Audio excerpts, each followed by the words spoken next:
جو آپ کا معدہ بار بار خراب ہوتا ہے، کہیں یہ جادو تو نہیں؟ کہیں جو آپ کو بار بار موشن لگتے ہیں، گیس کی تکلیف ہوتی ہے، یہ جادو تو نہیں؟ وہ روحانی علامات کیا ہیں جس سے آپ کو پتا چل سکے کہ یہ میرے پیٹ میں جو ہے یہ جادو تو نہیں؟ یہ وہ روحانی علامات ہیں جن پر شک پیدا ہو سکتا ہے۔ نحمده ونصلي على رسوله الكريم، اما بعد فاعوذ بالله من الشیطان الرجیم، بسم اللہ الرحمن الرحیم۔ الحمدللہ ثم الحمدللہ، اللہ کا بہت بہت شکر ہے، کرم ہے کہ آج ہمیں جس موضوع پہ بات کرنے کی اللہ رب العزت نے توفیق دی ہے وہ اتنا کامن مسئلہ ہے ہماری پوری یوتھ کا، عورتوں کا خاص طور پر، اور وہ جس طرح اس میں گرفتار ہیں ہم بتا نہیں سکتے۔ وہ مسئلہ ہے جادو کا، جس میں جادو کی حقیقت آج میں آپ کو بتاؤں گی کہ جادو کسے کہتے ہیں، اس کے نقصانات کیا ہیں، کرانے کی حرمت کیا ہے، اور وہ روحانی علامات شامل ہیں جن سے انسان شک کر سکتا ہے، تشخیص نہیں کر سکتا۔ کوئی روحانی مسئلہ ہے تو ہم کیا کریں، یہ آج ہم اس ویڈیو میں اس بیان میں انشاءاللہ ڈسکس کریں گے۔ اسلام میں پھونک پھونک کر وسوسے ڈالنا سخت منع ہے۔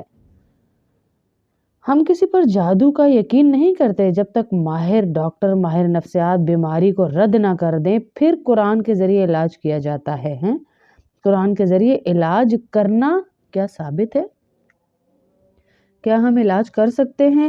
یہ بیان ڈرا کر نہیں، سمجھا کر آپ کو اللہ کے قریب کرنے کے لیے ہے۔ جادو کوئی بہت بڑا عذاب نہیں ہے جو آپ پر آ گیا ہے اور جس کا قرآن میں علاج نہ ہو، ایسا نہیں ہے۔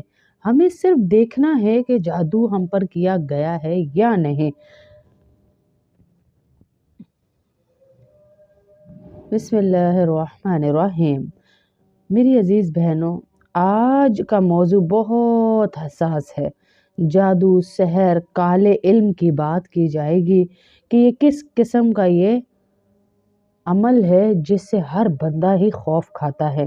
شیطان اور جو کوئی اللہ پر بھروسہ کر لے، کوئی جادو، کوئی شیطان، کوئی انسان اس کا کچھ نہیں بگاڑ سکتا۔ اللہ رب العزت کہتے ہیں، فرماتے ہیں اللہ پاک، لیکن یاد رکھیں کہ جادو کرنے والے سے بڑا ہمارا رب ہے۔ جو بھی آپ پر جادو کر رہا ہے اس سے بڑا ہمارا رب ہے۔ اصل میں جادو ہے کیا؟ قرآن میں اللہ پاک فرماتے ہیں، اور جادوگر کبھی کامیاب نہیں ہوتا۔ جب اللہ نے کہہ دیا، اللہ نے اعلان کر دیا نا کہ جادوگر کبھی کامیاب ہی نہیں ہوتا، پھر ہم جادوگروں سے کیوں ڈریں؟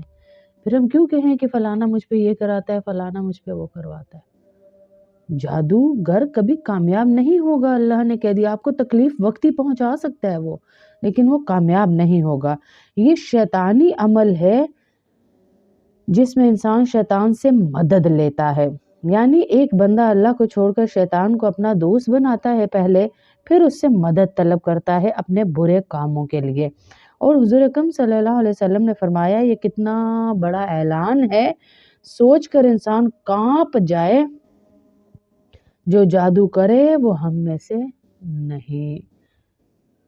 اللہ رب العزت نے اس کی ناکامی کا اعلان کر دیا، اور اللہ کے نبی صلی اللہ علیہ وسلم نے یہ بتا دیا آپ کو کہ وہ ہم میں سے ہے ہی نہیں جو جادو کرے۔ وہ ہم میں سے ہے ہی نہیں جو جادو کرے۔ اللہ کے نبی صلی اللہ علیہ وسلم نے بتا دیا کتنا بڑا گناہ ہے یہ جادو کروانا، جادو کرنا کتنا بڑا گناہ ہے۔ جادو کروانا، کرانا، جادو سے مدد لینا، یہ سب کفر کے قریب لے جاتے ہیں۔ جو شخص جادو کراتا ہے وہ صرف کسی دشمن کو نہیں مرواتا، وہ اپنی تقدیر چلوا دیتا ہے۔ اللہ اکبر کبیرہ۔ اپنے گھر میں شیطان کو داخل کر لیتا ہے، اپنے رزق کو ختم کر دیتا ہے۔ جو کسی پہ بھی جادو کرتا ہے نا، اپنے رزق کو ختم کر دیتا ہے، اپنی تقدیر کو گولیاں مار دیتا ہے۔ جادوگروں کا انجام جہنم ہے، اور جو اللہ کے سہارے پر چلتا ہے اس کے لیے راستے میں کوئی جادو کامیاب نہیں ہو سکتا۔ کیا واقعی ہمارے ساتھ جادو ہو سکتا ہے؟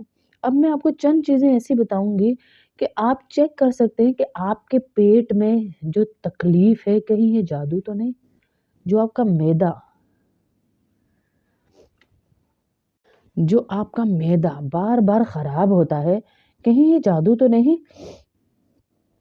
کہیں جو آپ کو بار بار موشن لگتے ہیں، گیس کی تکلیف ہوتی ہے، یہ جادو تو نہیں؟ وہ روحانی علامات کیا ہیں جس سے آپ کو پتا چل سکے کہ یہ میرے پیٹ میں جو ہے یہ جادو تو نہیں؟ یہ وہ روحانی علامات ہیں جن پر شک پیدا ہو سکتا ہے، یقین پھر بھی نہیں ہو سکتا، شک پیدا ہو سکتا ہے۔ کون سی؟ کہ بار بار پیٹ میں عجیب اینٹھن، یعنی ایک گیس، ایک تکلیف کہ میں باہر جاؤں گھر سے بس، اس طرح کا آپ کے اندر ہونا۔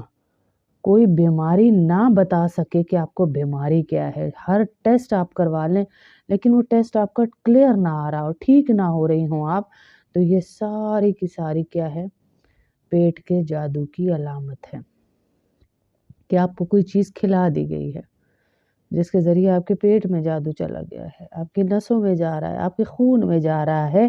کھانا کھاتے ہی دل گھبرانا، کہ آنا جیسا محسوس ہونا کہ مجھے الٹی آ رہی ہے، کھانا ہضم نہ ہونا، کھانا پسند نہ آنا، کھاتے کھاتے بس پیٹ بھر جانا، سینے یا پیٹ میں بار بار جلن ہونا بغیر کسی میڈیکل وجہ کے، بار بار سینے یا پیٹ میں جلن ہونا، حالانکہ سارے ٹیسٹ آپ کے کلیئر ہیں لیکن پھر بھی آپ کے پیٹ میں بھی جلن ہے اور آپ کے سینے میں بھی جلن ہے۔ آپ ساری طرح کے کہوے پی چکے، دوائیاں لے چکے، سب کچھ کر چکے، یہ بھی علامت ہے کہ آپ کے پیٹ میں جادو ہے۔ پیٹ ہر وقت بھرا ہوا محسوس ہونا، چاہے کچھ نہ بھی کھایا ہو، کیونکہ جادو کا سب سے بڑا یہ ہوتا ہے کہ آپ کو بھوکا رکھ کے آپ کو کمزور کر دینا، آپ کی قوت ارادی، قوت مدافعت کو بالکل ڈمپ کر دینا، گرا دینا۔ جادو کا سب سے بڑا عذاب ہی یہ ہوتا ہے کہ آپ کو کمزور کر دینا۔ رات کو سوتے وقت پیٹ میں حرکت یا کھچاؤ کسی کیفیت محسوس ہونا، حرکت یعنی کوئی چیز جیسے چل رہی ہے، گیس ہو یا آپ کو لگ رہا ہے گیس ہے یا کچھ ایسا ہے لیکن وہ حرکت محسوس ہونا آپ کو، یا کھچاؤ محسوس ہونا، جیسے آندریں کھچ جانا کہتے ہیں نا کہ نسیں کھچ گئی ہوں، ایسے۔ قرآن کی جب آپ تلاوت سنیں، سب سے بڑی نشانی یہ ہے کہ جب آپ قرآن کی تلاوت سنیں تو آپ کو پیٹ میں درد ہو، پیٹ میں درد ہو آپ کو، یہ سب سے بڑی نشانی ہے پیٹ کے جادو کی۔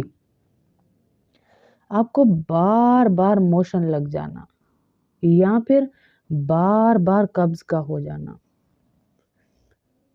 رپورٹس بالکل نارمل ہیں لیکن آپ کی یہ بیماری ہے کہ جانے کا نام ہی نہیں لیتی، بار بار موشن کا لگ جانا یا پھر بالکل قبض ہو جانا یا پھر بالکل ہی آپ کے پیٹ کو سکون ہی نہ ہونا، پھر بار بار آپ کا دل چاہنا کہ اب میں نے کھانا نہیں کھانا، اب میں نے کھانا نہیں کھانا، میرے پیٹ میں تکلیف ہوگی، ہر وقت تھکن اور سستی کا محسوس ہونا کیونکہ کھانا نہیں کھا رہے آپ ہیں، جیسے اندر سے طاقت چوس لی گئی ہو، جیسے اندر سے آپ کی طاقت ہی کھینچ لی گئی ہو، ایسا محسوس ہونا آپ کو ہر وقت۔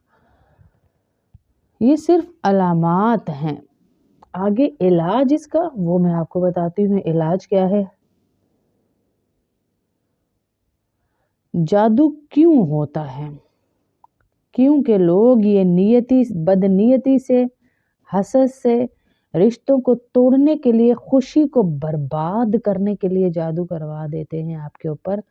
اس لیے آپ اپنے آپ کو جب بھی کھانا کھائیں تو بسم اللہ پڑھے بغیر کسی کے گھر سے بھی کچھ نہ کھائیں۔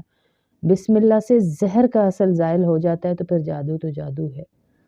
کسی کے گھر سے، اجنبی کسی سے زیادہ کھائیں ہی نہیں، اور بسم اللہ پڑھے بغیر تو آپ کوئی چیز نہ کھائیں، اور جس پر آپ کو شک ہو اس کو تو بالکل ہی نہ کھائیں۔ وہ آپ کو ضد بھی کرے تب بھی آپ رکھ دیجئے، کسی مسلمان کو دے دیجئے، اور کو دے دیجئے، کیونکہ جادو تو آپ کے لیے کرایا گیا نا، اس کے لیے تو نہیں کرایا گیا۔ لیکن اللہ پاک کہتے ہیں کہ